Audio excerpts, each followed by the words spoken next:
جناب سیدہ ام کلثوم رضی اللہ تعالی عنہا بڑی حسین، بڑی خوبصورت، سیرت کے اعتبار سے بڑی اعلیٰ درجے کی پیدائش نبی کے گھر میں ہوئی، پلی نبی کے گھر میں، تربیت نبی نے اپنی نبوت والے ہاتھوں سے کی۔ سیدہ خدیجہ رضی اللہ تعالی عنہا کا بہت جلد انتقال ہو گیا، اسی سال میں حضرت ابو طالب کا بھی انتقال ہو گیا۔ مدنی کریم صلی اللہ تعالی علیہ وسلم پر اتنی پریشانی آئی، اتنا بوجھ آیا، آپ نے اس سال کا نام عام الحزن رکھ دیا، غم کا سال نام رکھ دیا۔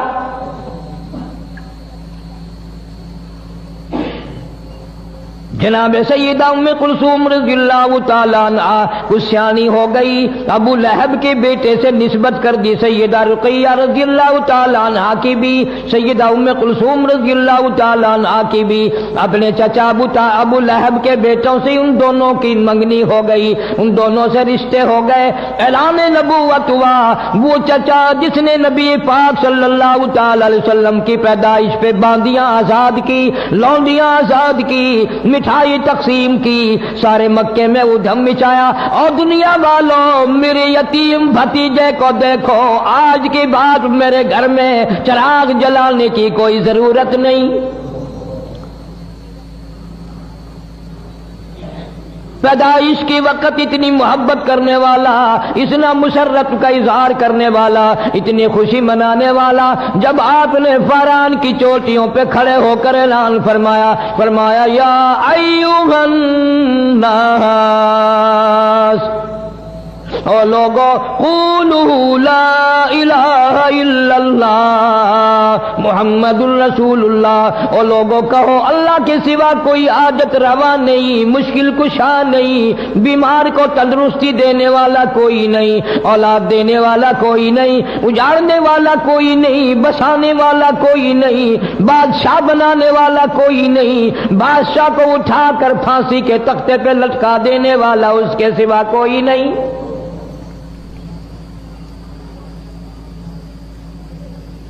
ابو لہب نے اسی وقت سب سے پہلا پتھر مارا چہرے انور پہ۔ جناب مدنی کریم صلی اللہ تعالی علیہ وسلم سے اتنا ناراض ہوا، اتنا بگڑا، اتنا پریشان ہوا، اپنے بیٹوں کو کہنے لگا، عتبہ اور عتیبہ کو، اگر تم نبی کی بیٹیوں سے شادیاں کرو گے میرا زندگی بھر کا تم سے میل جول ختم ہے، میں تمہاری ساتھ خطا کلامی کروں گا، میں تم سے بات بھی نہیں کروں گا، ہم ایک خدا کو نہیں مانتے، وہ ایک خدا کو ماننے والا، ہم 360 خدا کو ماننے والے، لہذا اگر تم میرے بیٹے ہو جاؤ نبی کی بیٹیوں کو طلاق دے کر آؤ۔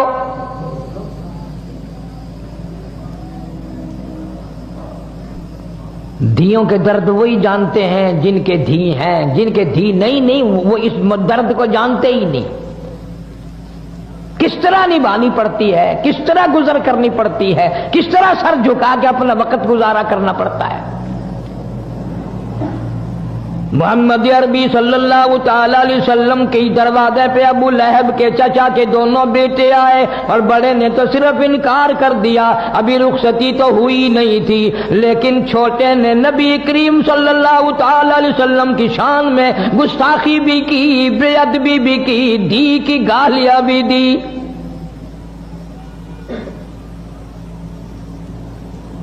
سارا جان قربان کر دوں محمد عربی صلی اللہ تعالی علیہ وسلم کی کریم ذات پہ، رحیم ذات پہ۔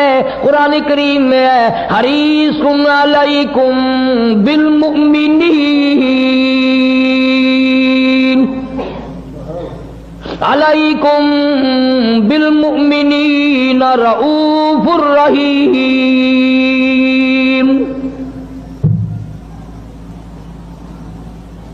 آپ کے دل کو ٹھیس لگی، دکھ پہنچا، کلیجے میں درد اٹھا، ظالم تم میرے ساتھ بگاڑ کرتے ہو، مجھے مارتے ہو، مجھے پریشان کرتے ہو، مالک کی کائنات کی قسم، سر کے بالوں سے لے کر پیروں کے ناخنوں تک جسم کا کوئی حصہ ایسا نہیں جہاں تمہارے باپ نے مجھے پتھر نہ مارے ہو۔ میں نے پھر بھی تمہیں کبھی گالی نہیں دی، کبھی تمہیں برا نہیں کہا، تمہارے لیے بد دعا نہیں کی۔ ظالموں، تم نے میری دھیوں کی بے عزتی کی، تم نے مجھے گالیاں نکالی، مجھے آج درد ہوا ہے۔ نبی پاک صلی اللہ علیہ وسلم کی بے ساختہ زبان سے آواز نکل گئی، میرے اللہ عتیبہ پہ کوئی کتا مسلط فرما۔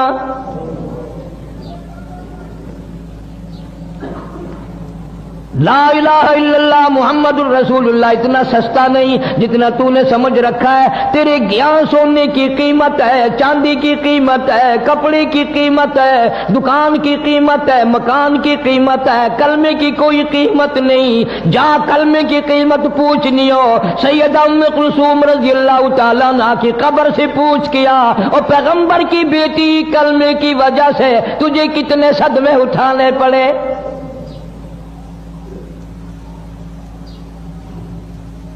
پر حد ہو گئی۔ اگر میں یوں کہوں گا کہ تم فتوے لگاؤ گے کہ وہ ہم سے پھر بھی اچھے نکلے۔ ابو لہب کو پتا چل گیا نبی پاک صلی اللہ تعالی علیہ وسلم نے میرے بچے کے لیے بد دعا کر دی، خود اس لڑکی کو بھی پتا چل گیا۔ ابو طالب بھی زندہ تھا، ابو طالب نے بلا کر کہہ دیا، ابو لہب تو نے اپنے اوپر بھی اپنی اولاد پہ بھی ظلم کیا، یاد رکھ میرے بھتیجے کی بد دعا سے تو بچنے والا نہیں،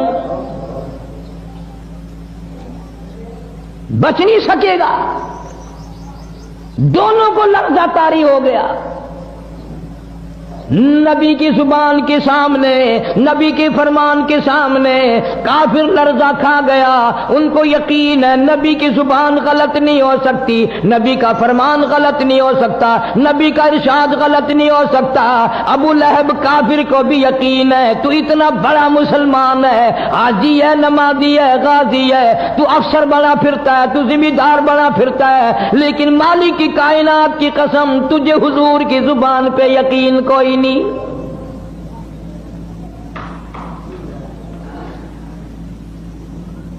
ابو لہب شام کے ملک میں تجارت کے لیے جانے لگا،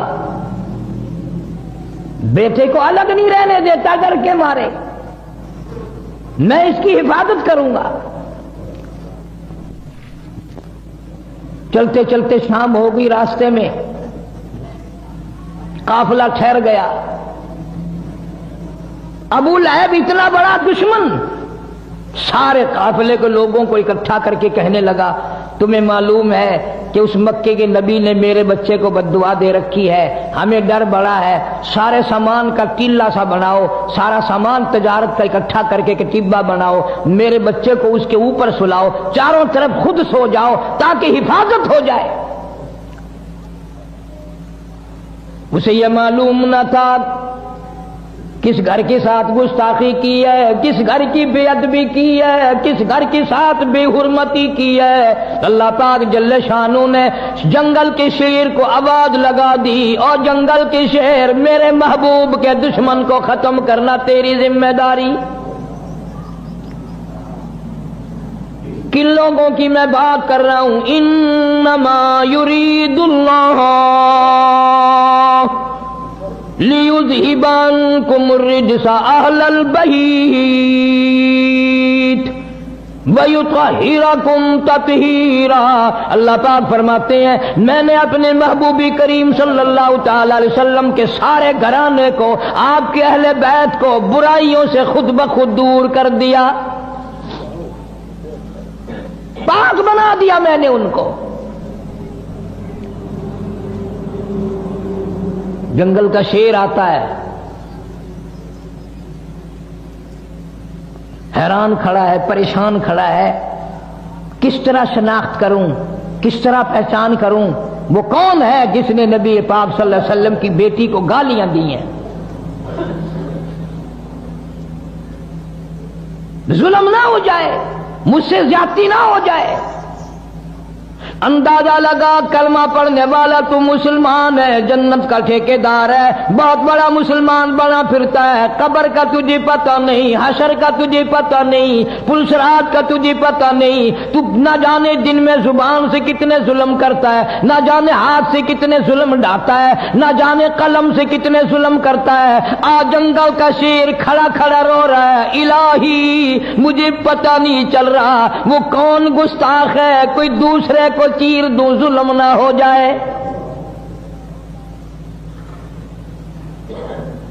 درندہ شرما رہا ہے، چیر پھاڑ کر کھانے والا جانور شرما رہا ہے، جنگل کا شیر شرما رہا ہے، تو حاجی ہو کر، عالم ہو کر، مسلمان بن کر دوسرے پہ زیادتی کرتے ہوئے تو قبر میں تو چلا گیا پر شرمایا کبھی نہیں۔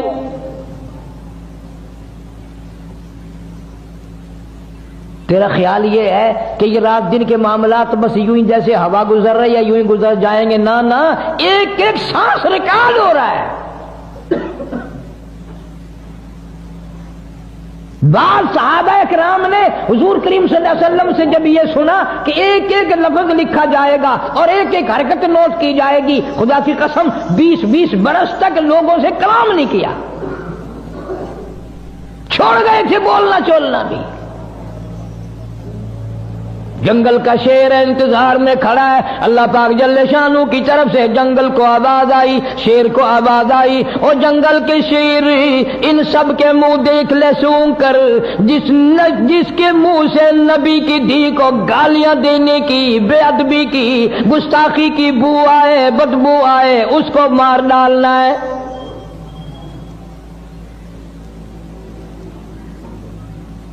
اسے اتنا شعور ہے زیادتی نہ ہو جائے، سب کے منہ سونگتا پھرتا ہے، چاروں طرف سونے والوں کے منہ سونگ بیٹھا، پتہ پھر بھی نہ چلا، پھر حیران الہی کیا کروں، ان میں نہیں ہے۔ یہ ساری کائنات مالک کی کائنات کے قبضے قدرت میں ہے، اسی لیے فرمایا اللہ لا الہ الا هو الحی القیوم۔ اللہ پاک جل شانہ نے ہوا کو حکم دیا، جلدی کر تو میرے جنگل کے شیر کو لے سمجھا دے، تو بتا دے میرے محبوب کا گستاخ کہاں سویا ہوا ہے۔ اوپر سے آواز ہوا آئی، اس میں سے بدبو آئی، پیغمبر صلی اللہ علیہ وسلم کی بے ادبی کی، گستاخی کی، پیغمبر کی دھی کو گالی دینے کی۔ جنگل کے شیر نے چھلانگ لگائی، اوپر جا کر اس کو چیر کر ٹکڑے کر دیے۔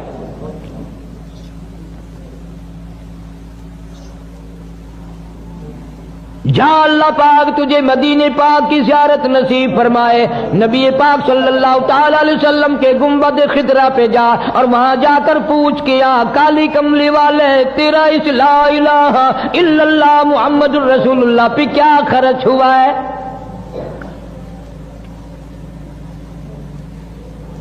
اتنی بڑی بڑی زیادتی صحیح ہے، پھر بھی بات نہ آئے۔ مکے والوں نے مشورہ کر کے شعب ابی طالب میں 3 برس تک قید کر دیا۔ مسلمان مرد اور صحابہ کرام صحابیات تمام کی تمام درے میں بند ہیں، کھانے کو نہیں، پینے کو نہیں، جھاڑیوں کی پتی بھی نہیں۔ حدیث پاک میں ارشاد ہے، حضور صلی اللہ علیہ وسلم فرماتے ہیں کئی مرتبہ ایسا موقع آیا کہ سیدہ ام کلثوم رضی اللہ تعالیٰ عنہ اور سیدہ فاطمہ الزہرا رضی اللہ تعالیٰ عنہ بھوک اور پیاس کی وجہ سے اتنی بلبلا تڑپ تڑپ کے روتی تھی، سیدہ خدیجہ کا بھی کلیجہ نکلنے کو ہو جاتا تھا۔ روئے ہیں محمد عربی صلی اللہ علیہ وسلم بھی اپنی معصوم بچیوں کو، ان ننھی منی کلیوں کو دیکھ دیکھ کر رویا کرتے تھے۔ کوئی قتل قتال کا جھگڑا نہیں، کوئی لین دین کا جھگڑا نہیں، جھگڑا صرف یہ ہے کہ یہ ایک اللہ کو کیوں مانتے ہیں، سارا نظام ایک اللہ کے بارے میں کیوں کہتے ہیں کہ وہی چلاتا ہے۔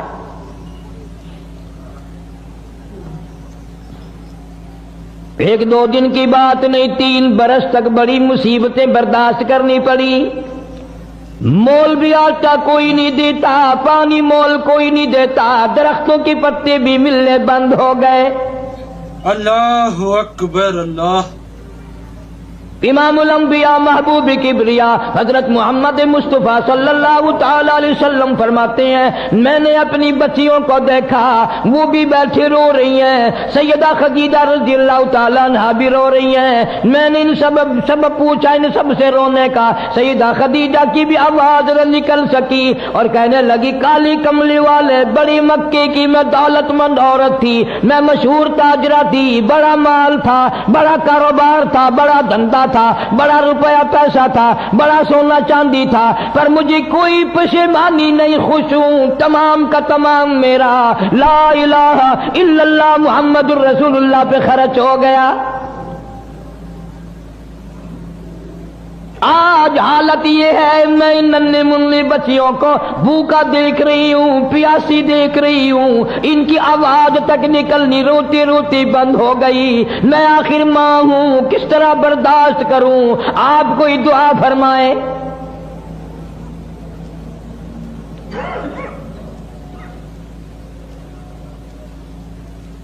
3 سال کے عرصے کے بعد سیدہ خدیجہ رضی اللہ تعالی عنہا کے بھتیجے کو پتا چلا کہ میری بوا میری پھوپھی خدیجہ اتنی بیمار ہے، اتنی بھوکی ہے، اتنی پیاسی ہے کہ آج کل میں اس کا دم نکلنے والا ہے۔ باوجود کفر کے، رشتہ دارانہ قرابت کے،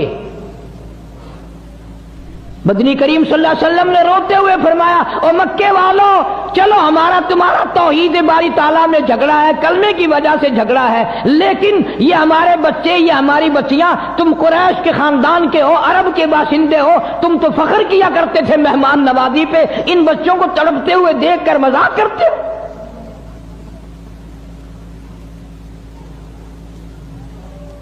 تمہیں شرم آنی چاہیے، ننھی منی بچیاں تڑپ رہی ہیں پانی کے بغیر۔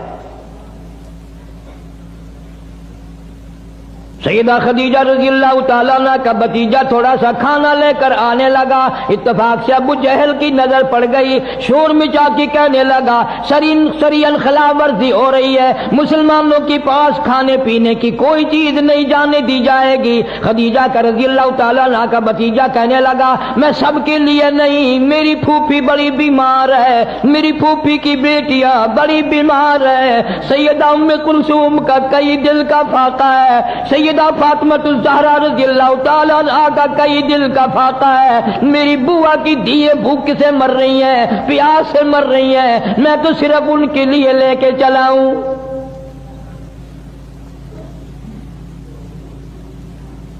شکر ہے اس زمانے کے لوگ بعد موقع پر کفر و کافر ہونے کے باوجود بھی صلہ رحمی قرابت داری کو جوش مارتی تھی۔ ارے آج دیکھ لو بھائی کھا رہا ہے، بہن دیکھ رہی ہے، بہن کھا رہی ہے، بھائی دیکھ رہا ہے، اس کے بچے مر رہے ہیں اسے پرواہ نہیں، اس کے بچے مر رہے ہیں اسے پرواہ نہیں۔ ابو جہل نے اپنا قبیلہ بلا لیا، ادھر سے کہ دوسرا آدمی آیا اس نے بھی اپنا قبیلہ بلا لیا۔ ابو جہل کہنے لگا ہرگز نہیں جا سکے گا، کھانے کا لقمہ تو کیا پانی کی بوند نہیں مسلمانوں کے پاس جا سکے گی۔ اسے غصہ آیا، اس نے اونٹ کی ہڈی اٹھا کر ابو جہل کے سر میں دے ماری۔ پھر کچھ کافر لوگ اور اکٹھے ہو گئے، کہنے لگا 3 سال ہو گئے تمہاری اب تک آگ بجھی نہیں۔ ایک نہیں دو نہیں سینکڑوں بچے صحابیات کی گود میں تھے، اتنے ننھے ننھے بچے، چاند جیسی شکل والے بچے، جب ماں کو کھانا نہ ملا، پینا نہ ملا، درختوں کے پتے بھی نہ ملے، چاند جیسی شکلوں والے بچے اپنی ماں کی گود میں تڑپ تڑپ کر، ایلیاں رگڑ رگڑ کر، اتنی لمبی لمبی زبان نکال نکال کر ماں کی گود میں دم توڑ رہے ہیں۔ ہر عورت بھی دیکھ رہی ہے، پریشانی کا عالم ہے، لیکن کوئی ثابت نہیں کر سکتا کہ کوئی لا الہ الا اللہ محمد الرسول اللہ پڑھنے والی عورت کوئی یہ کہہ کے نہ اٹھی، کسی نے گلہ نہ کیا، کسی نے شکوہ نہ کیا، کسی نے اسلام کی برائی نہیں کی، کسی نے قرآن کی برائی نہیں کی۔ اسلام کی وجہ سے، ایمان کلمے کی وجہ سے ہمارے بچے بھوکے مر رہے ہیں۔ کتابوں میں موجود ہے، ایک عورت کہتی تھی بچے کا دم نہیں، لاکھوں مر جائیں میں کلمہ چھوڑنے کو تیار نہیں۔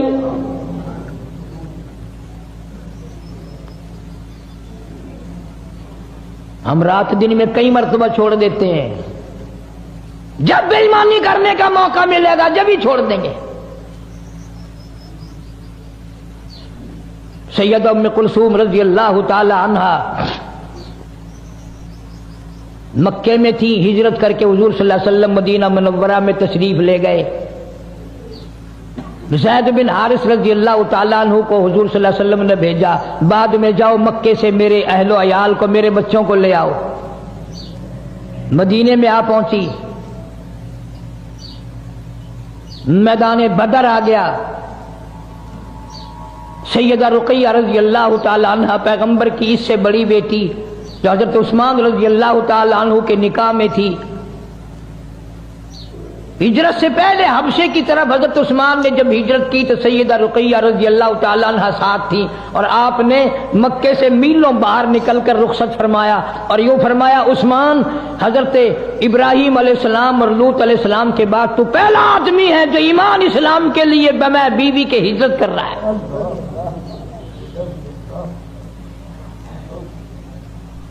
اس گھر کا ہر آدمی نرالا، میں نے عرض کیا۔ سیدہ رقیہ رضی اللہ تعالیٰ عنہ، سیدنا عثمان رضی اللہ تعالیٰ عنہ ایک جگہ میاں بیوی بیٹھے ہیں، آپ تشریف لے آئے تو آپ نے قسم کھا کر فرمایا، میں نے زندگی بھر میں اتنا حسین جوڑا کبھی نہیں دیکھا۔ جنگ بدر کے موقع پر حضرت رقیہ رضی اللہ تعالیٰ عنہ سخت بیمار تھی، چیچک کی بیماری تکلیف ہو گئی۔ حضرت عثمان کو نبی پاک صلی اللہ علیہ وسلم نے فرمایا، تم یہیں رہ کر میری بیٹی کی تیمارداری کرو، میں تمہیں جنگ میں جہاد میں شریک سمجھوں گا۔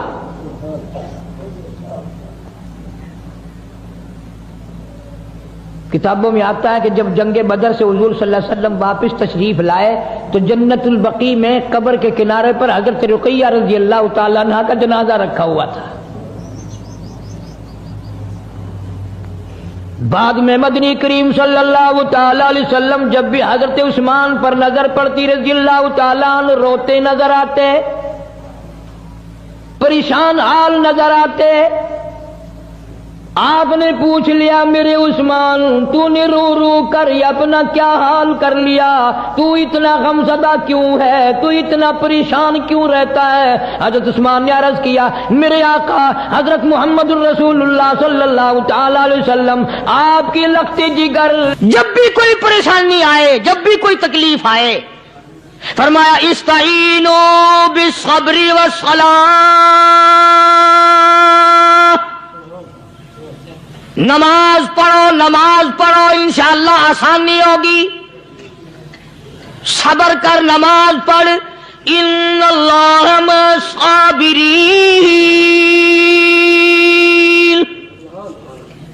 اللہ پاک صبر کرنے والوں کا ساتھی ہے۔ صبر بھی کرتا جا، نماز بھی ادا کرتا جا، جس سے تیرا بگاڑ ہے یوں بھی سوچتا جا میری طرف سے کوئی ظلم نہ ہو جائے، میں مارا جاؤں گا۔ اللہ کے نیک برگزیدہ بندے، مقبول ترین بندے، اللہ والے، اللہ کے ولی، بزرگان دین رحمہم اللہ علیہم اجمعین کے واقعات اور مختصر سے حالات اس نیت سے عرض کر رہا تھا کہ ہمیں بھی اپنے گریبان میں جھانکنے کا موقع ملے، ہم لوگ بھی یہ سوچیں کہ یہ اللہ والے تھے، پیٹ بھی تھا، نفس بھی تھا، بیوی بھی تھی، بچے بھی تھے، پیاس بھی لگتی تھی، بھوک بھی لگتی تھی، کپڑا بھی درکار تھا، سردی گرمی بھی آتی تھی، ان لوگوں نے اللہ کی رضا کیسے حاصل کی؟ نیت میری کسی کی تردید مقصود نہیں، سمجھانے کے لیے کہتا ہوں، جیسے سڑک پہ پیدل آدمی چل رہا ہو اور پاس سے کار گزرتی ہے تو دل میں خیال آتا ہے کہ میرے پاس بھی کار ہوتی۔ ان اللہ کے نیک بندوں کو دیکھ کر میں اور آپ کیوں نہیں سوچتے کہ میں بھی اللہ کا نیک بندہ بن جاتا؟ کوٹھی بنگلہ دیکھ کر، لمبا چوڑا کاروبار کارخانہ دیکھ کر آدمی کے دل میں آتا ہے یارو یہ کارخانے دار ہے، میں اس کا مزدور ہوں۔ تیرے دل میں یہ بات کیوں نہیں آتی کہ میں نماز بھی نہیں پڑھتا اور فلانا ساری رات سویا ہی نہیں؟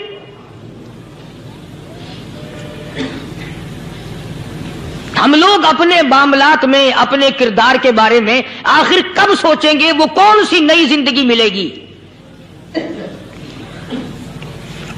بس ایک دھوکہ لگا ہوا ہے، او جی میں تو گناہگار ہوں میرا کیا، او جی میں تو گناہگار ہوں میرا کیا، یوں کرتا کرتا ہی مر جائے گا، توبہ نہیں کرنی۔ کوئی آدمی پلیت ہو اور وہ یہ کہتا رہے او یار میں تو پلیت ہوں، یار میں تو ناپاک ہوں، میرا کیا میں تو ناپاک ہوں۔ اللہ کے بندے پانی کے پاس جا، غسل کر، پھر ہی تو پاک بنے گا۔ اپنے آپ کو پلیت پلیت کہتا رہے، یوں تو پاک نہیں بنے گا۔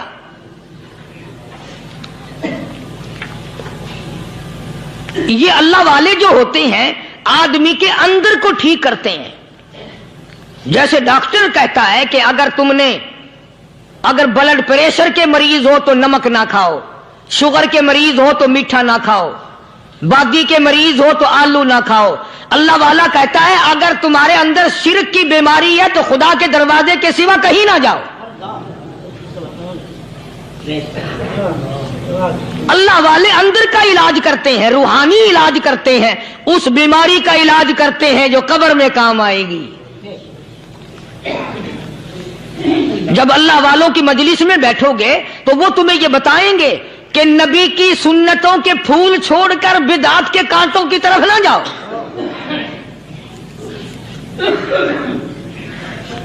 اور ہدایت ہے محمد کریم صلی اللہ علیہ وسلم کی، سبحان اللہ۔ وہ جوان کتنا خوش نصیب ہوگا جو حضور کے ساتھ سواری پہ سوار ہے۔ اللہ اکبر۔ سیدنا معاذ بن جبل رضی اللہ تعالیٰ عنہ کی ذات اقدس ہے، جس سواری پہ محمد عربی صلی اللہ تعالی علیہ وسلم سوار ہیں، اسی سواری پہ صحابی بھی سوار ہے، آپ کے پیچھے سوار ہے۔ آپ نے 3 مرتبہ ارشاد فرمایا یا معاذ۔ وہ کتنا مقدروں والا جوان ہوگا جس کا نام آقا کے پیارے پیارے منہ سے نکلا۔ فرمایا یا معاذ، او معاذ، عرض کیا لبیک و سعدیک، میرے آقا میں حاضر ہوں، میں غلامی میں حاضر ہوں۔ کچھ نہیں فرمایا، پھر دوسری مرتبہ ارشاد ہوا یا معاذ، عرض کیا لبیک و سعدیک، کالی کملی والے میں تیری خدمت میں حاضر ہوں، میں غلامی میں حاضر ہوں۔ تیسری مرتبہ پھر فرمایا یا معاذ۔ سمجھے آپ؟ یہ تو حضور کو پتا تھا کہ میری آواز اس نے پہلی دفعہ میں ہی سن لی، پکار رہا ہے میں حاضر ہوں۔ 3 مرتبہ آواز اس لیے دی، یعنی میں جو تجھے بتانا چاہتا ہوں وہ بڑی اہم بات ہے، توجہ کر، دھیان کر اس بات کی طرف جو میں تجھے بتانے لگا ہوں۔ تیسری مرتبہ ارشاد ہوا یا معاذ، عرض کیا لبیک و سعدیک، میرے آقا میں حاضر ہوں، غلامی میں حاضر ہوں۔ ارشاد فرماؤ، فرمایا یا معاذ لا تشرک باللہ، او معاذ مجھ سے ارشاد سن لے، مجھ سے پیغام سن لے، میں محمد کریم صلی اللہ تعالی علیہ وسلم تجھے بڑی پتے کی بات بتانے لگا ہوں، گر کی بات بتانے لگا ہوں، کوئی حقیقت کی بات بتانے لگا ہوں۔ لا تشرک باللہ، او میرے جمال میرے صحابی، او معاذ، اللہ کی ذات میں اللہ کی صفات میں کسی کو شریک نہ ٹھہرانا،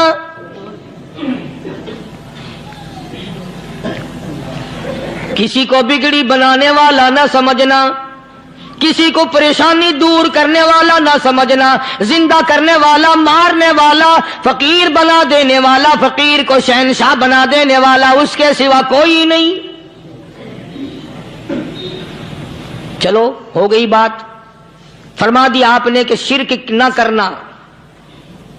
اب ہماری بات سنو، ابھی حدیث کا جملہ باقی ہے جو محمد عربی صلی اللہ علیہ وسلم کی زبان مبارک سے نکلا، اہم بات باقی ہے، ٹھیک ہے فرما دیا، لیکن اب سوال کرو سرکار مدینہ صلی اللہ علیہ وسلم سے کہ جی اگر کوئی مصیبت کی وجہ سے کر بیٹھے، اگر کوئی پریشانی کے عالم میں آ کے کر بیٹھے، کوئی دکھوں کا مارا ہوا کر بیٹھے، تو صاف فرما دیا، فرمایا او معاذ ان قتلتا، اگرچہ تجھے قتل کر دیا جائے، تیرا ٹکڑا ٹکڑا کر دیا جائے، تیرا قیمہ بنا دیا جائے، اس سے بھی سخت بات آگے فرمائی، او حرقتا، چاہے تجھے جلا کر خاک کر دیا جائے، تیرا قیمہ بنا دیا جائے، تجھے جلا کر راکھ بنا دیا جائے، کسی حال میں بھی تجھے شرک کرنے کی اجازت نہیں۔ اور ایک اور بات میرے سے سن کر پکا کے لے جاؤ، چوری کرنے والا ساری عمر چوری کرتا ہے، لیکن کبھی ایسا دن اس کی زندگی میں نہیں آیا ہوگا جب وہ یہ کہے کہ میں عبادت کر رہا ہوں۔ لاکھ چوری کی ہو، یہ کہے گا کہ میں گناہگار ہوں، چوری کر، اپن چلو تمہارے منہ پہ نہیں کہے گا، دل میں کہے گا۔ زنا کرنے والا کبھی نہیں کہتا کہ میں گناہ نہیں کرتا، شراب پینے والا کبھی نہیں کہتا کہ میں گناہ نہیں کرتا، حرام کھانے والا، رشوت لینے والا کبھی نہیں کہتا کہ میں گناہ نہیں کرتا۔ شرک ایسا گناہ ہے، ایسی گمراہی ہے، اس کو بندہ گناہ سمجھ کر نہیں، عبادت سمجھ کے کرتا ہے۔ اور ارشاد فرمایا محمد عربی صلی اللہ علیہ وسلم نے کہ شرک کرنے والے کو توبہ کی توفیق نہیں ہوتی، وہ اس کو برا سمجھے تو توبہ کرے، جب وہ اس کو برا سمجھتا ہی نہیں تو گناہ سمجھتا ہی نہیں تو توبہ کائے کی کرے گا وہ۔ میں عرض کر رہا تھا کہ یہ جو اولیاء کرام ہیں، بزرگان دین ہیں، اللہ والے ہیں، یہ شرک کی لعنت سے آدمی کو بچانے کے لیے ساری زندگی کوشاں رہتے ہیں۔ حدیث پاک میں آتا ہے، ارشاد فرمایا محمد کریم صلی اللہ علیہ وسلم نے کہ جب آدمی گناہ کرتا ہے، فرمایا ان فی الجسد لمضغۃ اذا صلحت صلح الجسد كله واذا فسدت فسد الجسد كله الا وهي القلب، او كما قال النبي صلی اللہ علیہ وسلم۔ ارشاد فرمایا آدمی کے بدن میں ایک گوشت کا ٹکڑا ایسا ہے کہ جب وہ ٹھیک ہو جائے تو سارا بدن ٹھیک ہو جاتا ہے، جب وہ بگڑ جائے تو سارے بدن کا نظام بگڑ جاتا ہے۔ الا وہی القلب، سرکار مدینہ صلی اللہ علیہ وسلم نے فرمایا وہ دل ہے۔ دل آدمی کا سنور جائے تو سارا کچھ سنور گیا، دل بگڑ گیا تو سب کچھ بگڑ گیا۔ ریاکاری دل سے پیدا ہوتی ہے، تکبر دیکھنے میں نہیں آتا، دل میں پیدا ہوتا ہے، فخر دل میں پیدا ہوتا ہے، عجب اور خودبینی دل میں پیدا ہوتی ہے۔ تو آقا مدنی صلی اللہ علیہ وسلم نے فرمایا کہ آدمی کا دل جو ہے وہ سفید ہوتا ہے، بالکل سفید ہوتا ہے۔ جب بندہ گناہ کرتا ہے تو ایک چھوٹا سا سیاہ کالا نقطہ اس کے دل پہ لگ جاتا ہے، پھر دوسرا گناہ کرتا ہے، پھر دوسرا نقطہ لگ جاتا ہے، پھر تیسرا گناہ کرتا ہے، پھر تیسرا نقطہ دل پہ لگ جائے، حتیٰ کہ اس کا دل سارا کالا ہو جاتا ہے۔ اور جب سارا دل کالا ہو جاتا ہے تو اس کے دل کے اندر پھر حق سمجھنے کی گنجائش نہیں رہتی، پھر وہ اتنا بگڑتا ہے کہ خلاف شرع کام کو وہ عبادت کہتا ہے، پھر وہ ڈھول دھماکے کو عبادت کہتا ہے، پھر وہ چمٹا کھڑکانے کو عبادت کہتا ہے، پھر وہ نشہ کرنے کو عبادت کہتا ہے، پھر وہ نماز نہ پڑھنے کو عبادت کہتا ہے، پھر وہ قرآن کے قریب نہ آنے کو عبادت کہتا ہے۔ حالانکہ بزرگوں کا یہ طریقہ کار نہیں، سائیں توکل شاہ صاحب سب کا رحمت اللہ علیہ، امبالے شہر میں مزار ہے۔ حضرت کے واقعات میں لکھا ہے کہ جب کوئی عالم، جب کوئی قاری، جب کوئی بزرگ قرآن پڑھتا یا کچھ بیان کرتا، اگر قرآن پڑھتا پڑھتا غلطی کرتا، ہاں یہ بات سمجھ لو کہ سائیں شاہ صاحب جو تھے ان پڑھ تھے، عالم نہ تھے، پڑھے ہوئے نہیں تھے، لیکن اگر کوئی قرآن کی آیت غلط پڑھتا تو سائیں شاہ صاحب جو تھے وہ کہتے کہ تو نے غلطی کی ہے، اور اگر کوئی حضور کریم صلی اللہ علیہ وسلم کی حدیث پاک پڑھتا اس میں کوئی غلطی کر دیتا تو شاہ صاحب فرماتے کہ تو نے غلطی کی ہے۔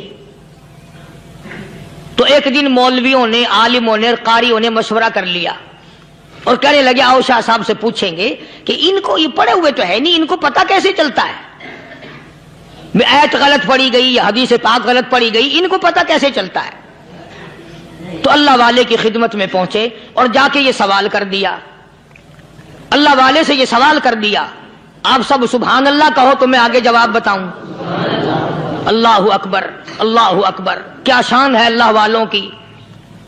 فرمایا تم نہیں جانتے جب کوئی قاری قرآن صحیح پڑھتا ہے، عالم حدیث پاک صحیح بیان کرتا ہے، میں دیکھتا ہوں، میری آنکھوں کو نظر آتا ہے، اس کے سر سے لے کر آسمان تک نوری فرشتوں کی قطار بند جاتی ہے، اور جب وہ غلطی کرتا ہے تو وہ قطار ساری رخصت ہو جاتی ہے، وہ قطار ساری چھٹی کر جاتی ہے، میں سمجھ جاتا ہوں کہ کوئی غلطی ہوئی ہے۔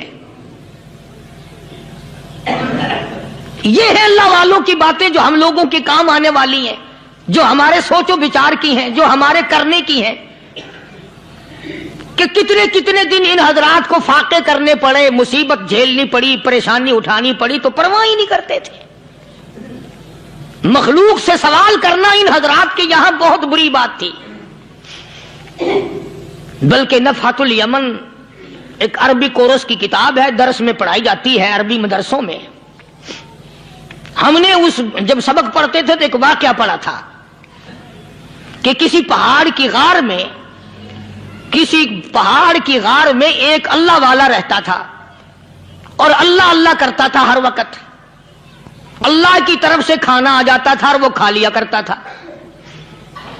تو خدا امتحان بھی کرتا ہے، آزمائش بھی کرتا ہے، دعا کیا کرو اللہ ہماری آزمائش نہ فرمائے، ہم لوگ آزمائش کے قابل کہاں ہیں۔ تو اللہ پاک نے جب اس اللہ والے کی آزمائش فرمائی تو 3 دن تک کھانا نہ آیا، 3 روز تک کھانا نہیں آیا۔ جب نہیں آیا تو بھوک نے ستایا، اور جب بھوک نے ستایا تو پریشانی ہوئی، اور جب پریشانی ہوئی تو دل میں خیال آیا کہ اب میرے لیے سوال کرنا جائز ہو گیا، اب تو میں بالکل بھوک نے تنگ کر دیا مجھے۔ تو پہاڑ سے نیچے اترے اور جا کر کے ایک مکان پہ سوال کر دیا، اور سوال یہ کیا کہ اللہ نام پہ مجھے کھانا چاہیے۔ ان گھر والوں نے 3 روٹیاں دے دی، ان گھر والوں نے 3 روٹیاں دے دی، اور یہ اللہ کا ولی لے کے چل دیا۔ تو جس گھر سے 3 روٹیاں ملی تھی ان کے یہاں ایک کتا بھی تھا، وہ اس ولی کے پیچھے پیچھے لگ گیا اور بھونکار قریب تھا کہ کاٹ کھائے پھاڑ کھائے۔ اللہ کے ولی نے سوچا کہ یہ تو بڑا ظالم کتا پیچھے لگ گیا، 1 روٹی اس کو پھینک دوں، 2 مجھے کافی ہو جائیں گی، یہ اپنا اس کی ہلے لگ جائے گا، مشغول ہو جائے گا، میں نکل جاؤں گا۔ یہ کتاب کی بات ہے، حدیث کی نہیں۔ تو نفحۃ الیمن کتاب میں واقعہ یوں لکھا کہ کتا 1 روٹی کھا کے پھر بھاگ کے اس ولی کو مل گیا اور بہت بھونکار کاٹنے کے قریب ہوا۔ تو پھر اللہ کے ولی نے سوچا کہ یار 1 ہی روٹی کافی ہو جائے گی، یہ تو پھر ظالم پیچھے ہو گیا، اس نے دوسری روٹی بھی اس کو پھینک دی۔ اللہ کی شان، کتا دوسری روٹی کھا کر کے پھر ولی کے پیچھے پیچھے، اس نے سوچا ایسی روٹیوں سے تو یوں ہی بھلے، وہ تیسری بھی پھینک دی، کتے نے تیسری بھی کھا لی، اور جب تیسری روٹی کھا کے کتا بھونکا، اب ولی کھڑا ہو کر غصے میں آ گیا اور کہنے لگا او کتے تجھے شرم نہیں آتی؟ عربی کا لفظ ہے وَمَا عَدِيمُ الْحَيَا، اور بغیرت کمینے، تیرے مالک نے 3 روٹیاں دی تھی، جس دروازے پہ تو رہتا تینوں کھا لی، پھر بھی بھونکتا ہے، 3 روٹیاں میں نے تجھے دے دی پھر بھی بھونک رہا ہے۔ تو یوں لکھا اس کتاب میں کہ اللہ پاک نے کتے کو بھی زبان دی، اور وہ یہ کہنے لگا کہ ولی صاحب ذرا ٹھہرو، خود فیصلہ کرو، تم بے غیرت ہو یا میں بے غیرت ہوں؟ فیصلہ جناب کریں، میں کتا ہوں، آپ ولی ہیں، جنت کے کھانے کھائے، ارے 3 دن نہ ملا تو آدمی کے دروازے پہ آ کے ماتھا گھسایا، جھولی پھیلائی، بھیک مانگی، مجھ سے قسم لے لو میں کتا ہوں، کئی مرتبہ 8 دن ٹکڑا نہیں ملتا، قسم لے لو اس دروازے کے سوا کبھی کسی دوسرے دروازے پہ نہیں گیا میں۔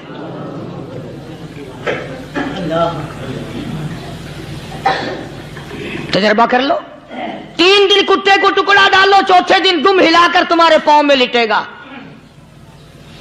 ساری عمر گزر گئی اس مالک کا دیا ہوا کھاتے ہوئے پیتے ہوئے، آج بھی تجھے اس مالک کا دروازہ سمجھ نہیں آیا۔ پانی وہ پلاتا ہے، والذی ہوا یطعمنی ویسقین، وَإِذَا مَرِضْتُ فَهُوَ يَشْفِينِ۔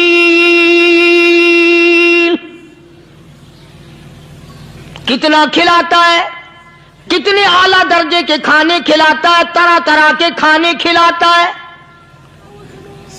پالا اس نے، سنبھالا اس نے، زندگی اس نے دی، اولاد اس نے دی، خوبصورت بیوی اس نے دی، گھر آباد اس نے کیا، تھوڑی سی پریشانی آ گئی، اب جا کے قبر کے سامنے جھکا کھڑا ہے، اس مالک سے میرا کام نہیں چلا، او 4 گز زمین میں پڑنے والے، تو میری حاجت روائی کر دے۔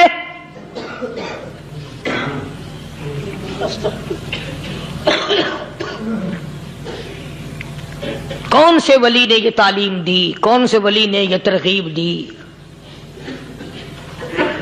خواجہ قطب الدین بختیار کاکی رحمت اللہ علیہ، بابا فرید الدین شکر گنج رحمت اللہ علیہ کا پیر ہے۔ اتنے اللہ والے لوگ تھے، اتنے اللہ والے لوگ تھے۔ خواجہ قطب الدین بختیار کاکی رحمت اللہ علیہ کا آخری وقت دلی شہر میں آ گیا، نہ دولت تھی، نہ کوٹھی تھی، نہ بنگلہ تھا، فقیری، ہائے ہائے، عجیب بادشاہت ہوتی ہے ان لوگوں کی، بادشاہ ان کے دروازوں پہ آیا کرتے تھے۔ خواجہ ابو الحسن خرقانی رحمت اللہ علیہ بزرگ گزرے ہیں، محمود غزنوی کا زمانہ ہے۔ محمود غزنوی مرحوم بادشاہ نیک آدمی تھا، خواجہ ابو الحسن خرقانی رحمت اللہ علیہ کی خدمت میں آیا اور حضرت نے یوں پوچھ لیا، فرمایا محمود 2-4 دن پہلے بھی تو سنا تھا کہ تم ادھر آئے ہو، مجھ سے مل کے نہیں گئے؟ تو کہنے لگا حضرت سرکاری دورے پہ آیا تھا، سرکاری دورے کی لپیٹ میں اللہ والے کی زیارت کو بے ادبی سمجھتا ہوں، اللہ والے کی زیارت کرنے آؤں، کام کوئی اور لے کر آؤں اور اللہ والے کی زیارت کروں؟ میرے نزدیک یہ بے ادبی ہے۔ فرمایا آج ارادہ کر کے آئے ہو؟ کہ جی ہاں ارادہ کر کے آیا ہوں۔ باتیں ہوتی رہی، محمود کہنے لگا حضرت آج بہت بڑا کام لے کر آیا ہوں، دعا فرماؤ، سومناتھ کے مندر پہ حملے کا ارادہ ہے، 70 راجاؤں کی فوج آئیں گی، 70 بادشاہوں کی فوج آئیں گی، 70 راجا ہندو اپنی فوج لے کر آئیں گے، میں اکیلا مسلمان مقابلے میں آؤں گا، دعا فرماؤ وہ قادر کریم مجھے فتح عطا فرمائے۔ کیسی نیت لے کر آیا کرتے تھے بادشاہ لوگ فقیروں کے دربار میں۔ آج تو اگر کسی ولی کے پاس بھی جاؤ گے، میں نے مولانا عبید اللہ انور مدذلو سے پچھلے دنوں عرض کر دیا، میں نے کہا حضرت آپ اپنے گھر میں ہی رہتے ہیں، باہر نہیں نکلتے، کئی دن لوگوں کو نیکی ملے گی، زیارت ہوگی، تو فرمانے لگے قاری صاحب آپ کو کیا پتا ہے، بس اسی کام کے لیے لوگ آتے ہیں، ہماری اینٹ پڑ دو، ہم نے مکان بنانا ہے، ہمیں دکان کا تعویذ دے دو، ہمارے پیچھے دشمن لگ گیا، ہمارا مقدمہ ہو گیا، اور یوں تو کہنے کوئی بھی نہیں آتا، دعا کر دو اللہ میری قبر میں بھلائی فرما دے۔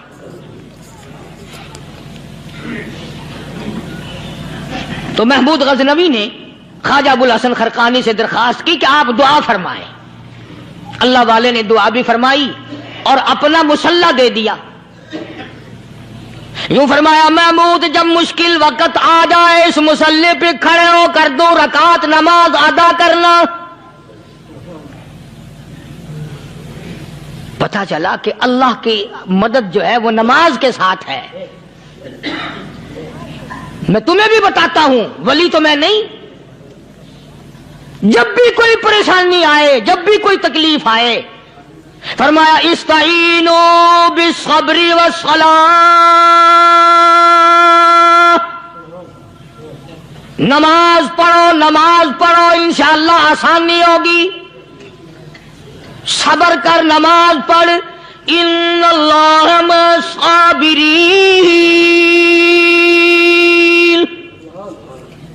اللہ پاک صبر کرنے والوں کا ساتھی ہے. صبر بھی کرتا جا، نماز بھی ادا کرتا جا. جس سے تیرا بگاڑ ہے یوں بھی سوچتا جا میری طرف سے کوئی ظلم نہ ہو جائے، میں مارا جاؤں گا. چھلا ساتھ لے کر چلا گیا اور اپنی فوج کو لے کر کے سومناتھ کے مندر پہ حملہ کر دیا. مسلمان فوج بڑا سفر کر کے آئی تھی، دور سے آئی تھی، تھکی ہوئی تھی، چور چور تھی. اتنے حالات نہ تھے، اتنے ہتھیار نہ تھے. 70 راجاؤں کی فوج کے مقابلے میں مسلمانوں کو شکست ہو گئی. محمود غزنوی کو خبر دی گئی بادشاہ شکست ہو گئی. محمود نے 2 رکعت نماز ادا کی. اور یہ بھی بتا دوں اللہ والوں کا اتنا ادب کیا محمود غزنوی نے کہ اس مصلے پہ کھڑے ہو کر نماز نہیں پڑھی، اس کو سر کے اوپر رکھ کے نماز پڑھی. مصلہ اللہ والے کا سر پہ رکھ لیا اور نماز پڑھی خدا کے حضور میں. اور پھر سر سجدے میں رکھ دیا. میرے پروردگار بے نیاز خالق و مالک، میں گناہگار سہی، میں سیاکار سہی، میں تیرا بندہ ہوں. او میرے مولا مقابلہ کفر سے ہے، حق پرستوں کی نہ کی تو نے گر دل جوئی نہیں. تانا دیں گے بت کے مسلم کا خدا کوئی نہیں. او میرے پروردگار آج مجھے ذلیل نہ کر، آج میری شکست نہ کر، آج مسلمانوں کو شکست نہ دے. اور بے نیاز پروردگار کافر کہیں گے ان کا خدا کہاں گیا. بس محمود غزنوی نے اللہ کے حضور میں نماز ادا کی اور دامن پھیلایا اور سر سجدے میں رکھا. وہ اطلاع ملی کہ شکست فتح میں بدل گئی. چنانچہ جمعے کا خطبہ محمود غزنوی نے سومناتھ کے مندر کے اندر دیا. اس قدر اللہ والوں کو دلچسپی تھی ان معاملات سے کہ قوم کے لیے بھلائی ہو، ملک کے لیے بھلائی ہو، عوام کے لیے آخرت کی دنیا کی بھلائی مقصود تھی. خواجہ قطب الدین بختیار کاکی رحمت اللہ علیہ دلی شہر میں رہتے ہیں. بادشاہوں کا زمانہ ہے. اللہ اللہ کیا عجیب لوگ تھے.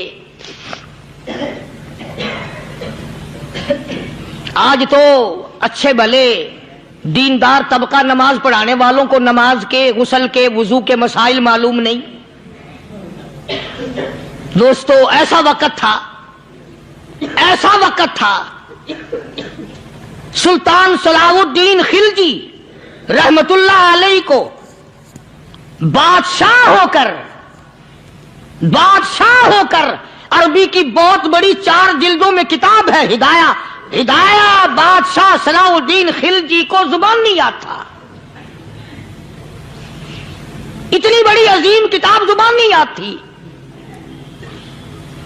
وہ بادشاہ بھی ہوا کرتے تھے اور ولی بھی ہوتے تھے. سلطان عالمگیر رحمت اللہ علیہ بہت بڑا بادشاہ ہو کر، اورنگزیب ہے، عالمگیر ہے، اتنا بڑا عظیم بادشاہ، مگر حضور کریم صلی اللہ علیہ وسلم کی 5000 حدیث پاک اس بادشاہ کو زبان نہیں آتی. اور قرآن کا حافظ تھا، قرآن کا قاری تھا، قرآن کا عالم تھا، قرآن کا مفسر تھا، ولی بھی تھا، بادشاہ بھی تھا، اللہ والا بھی تھا. اور اتنا خوف تھا دل میں تمہیں کیا بتاؤں. اللہ اکبر. بادشاہ ہو کر کے کپڑا خریدا، مزدوری کر کے کپڑا خریدا بادشاہ نے، اور کپڑا خرید کر اس کی ٹوپیاں اپنے ہاتھوں سے سی. عالمگیر رحمت اللہ علیہ نے اس کی ٹوپیاں اپنے ہاتھوں سے سی اور چاندنی چوک دلی میں کھڑے ہو کر فروخت کی، بیچی.